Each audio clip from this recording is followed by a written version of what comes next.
भाई को कॉल करना बनता है इस मैच के बाद मेरा ख्याल। जी मुश्ताक से कि जी अच्छा, दूसरी चीज ये कि अगर इनकी बॉलिंग देखी जाए हाँ। तो रवि बुपारा को इन्होंने बॉलिंग नहीं करवाई, ठीक, उससे भी करवानी चाहिए थी, क्योंकि वो काउंटी सर्किट में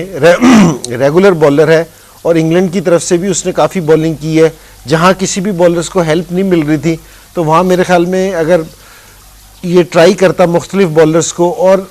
लंबे ओवर कराने के चक्कर में ना जाता, अगर छोटे छोटे स्पेल्स ओवर से कराता कि जल्दी चेंज करता, ताकि बैट्समैन को भी हर बॉलर के खिलाफ प्लान बनाने में, जहां बैट्समैन सेट हो जाए और विकेट भी कुछ इतनी ज़्यादा हेल्प ना कर रही हो।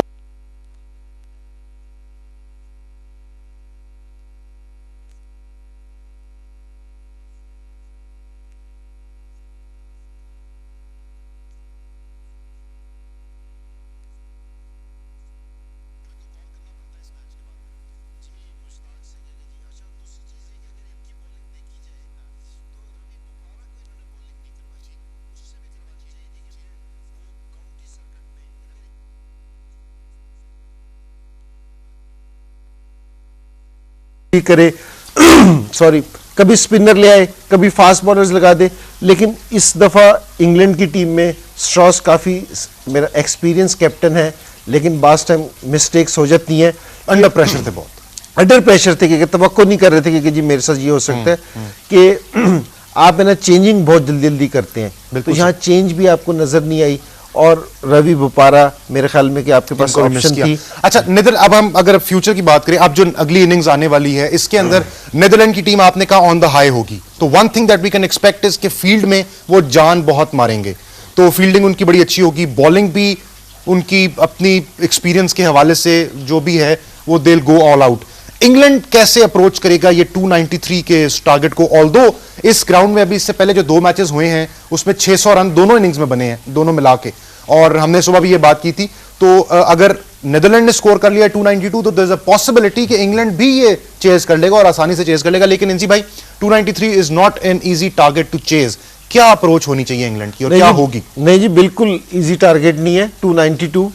तो जैसी मर्जी विकेट हो, जितनी मर्जी फ्लैट ट्रैक हो और अपोजिशन जितनी मर्जी आप उसको कह लें कि वीक हो, लेकिन 292 चेज करना इतना आसान नहीं है। इंग्लैंड के पास भी बिल्कुल अब साफ सी ऑप्शन है, कोई इसमें ऐसी नहीं है, इनको पार्टनरशिप्स के साथ जाना पड़ेगा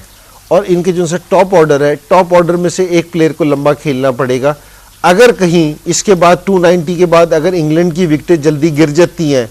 मेरे ख्याल में इंग्लैंड के लिए इतना प्रेशर बर्दाश्त करना फिर मुश्किल हो जाएगा। अब एक होप उनके पास ये है कि ठीक है कि जी हाफ सेशन वो अच्छा खेल गए हैं कि हाफ सेशन में हम अच्छा नहीं कर सके, लेकिन हाफ सेशन को वो अपने अगले हाफ सेशन से कवर करने की कोशिश करेंगे। लेकिन अगर कहीं उनकी 2 से 3 विकेटें पीटरसन की और ये ऊपर से जिस तरह इंग्लैंड पूरे ऑस्ट्रेलिया टूर पे ट्रॉट हमें बिल्कुल फॉर्म में नजर आया, अगर इस तरह की विकेटें गिर गई, क्योंकि पीटरसन भी अपनी फॉर्म की तलाश में है, अच्छा, और ये कॉलिनवुड भी सिर्फ एक प्रैक्टिस मैच में इसने 50 किया, वरना आपको बिल्कुल ऑफ कलर नजर आया है, तो इनकी भी विकेटें गिर गई तो मेरे ख्याल में इनके बैट्समैनों पे भी बहुत प्रेशर पड़ जाएगा। तो जो ओपनिंग स्टार्ट है वो मेरे ख्याल में बिल्कुल इंग्लैंड के लिए बहुत जरूरी है, क्योंकि दोनों बैट्समैन, स्ट्रॉस कप्तान है, उनके ऊपर बहुत ज्यादा प्रेशर होगा, बिकॉज केविन पीटरसन जो है वो रेगुलर ओपनर नहीं है, तो स्ट्रॉस रेगुलर ओपनर भी हैं, कप्तान भी हैं, उन पे उस चीज का प्रेशर है। केविन पीटरसन को क्योंकि ट्राई किया जा रहा है एज एन ओपनर, उनके ऊपर ये प्रेशर होगा कि मुझे क्योंकि ये जिम्मेदारी दी गई है तो मैं इस पर डिलीवर करूं। आप समझते हैं कि ओपनिंग चेंज कर देनी चाहिए, केविन पीटरसन की मिडिल ऑर्डर में जरूरत है इस स्कोर को, टारगेट को चेज करने के लिए? नहीं, मेरा नहीं ख्याल कि बैटिंग ऑर्डर को वो चेंज करेंगे, ठीक, वो सिर्फ इसलिए कि जिस प्लान के साथ वो आए हैं तो उसी को एग्जीक्यूट करेंगे, वो उसी पे जाएंगे। लेकिन ये है कि जी इनकी पार्टनरशिप लगना ना बहुत जरूरी है इंग्लैंड के लिए। अगर 1 से 2 विकेटें जल्दी ऊपर से गिर गई तो मेरे ख्याल में इंग्लैंड के लिए मुश्किल भी हो सकती है। लेकिन इन सारी चीज़ों के बावजूद इंग्लैंड बड़ी टीम है, पिछले 2 साल से इनका रिकॉर्ड बहुत अच्छा है और जो सारी कंडीशंस है ना क्रिकेट वाइज वो भी बैटिंग की फेवर में है, वो इसलिए कि पिच बहुत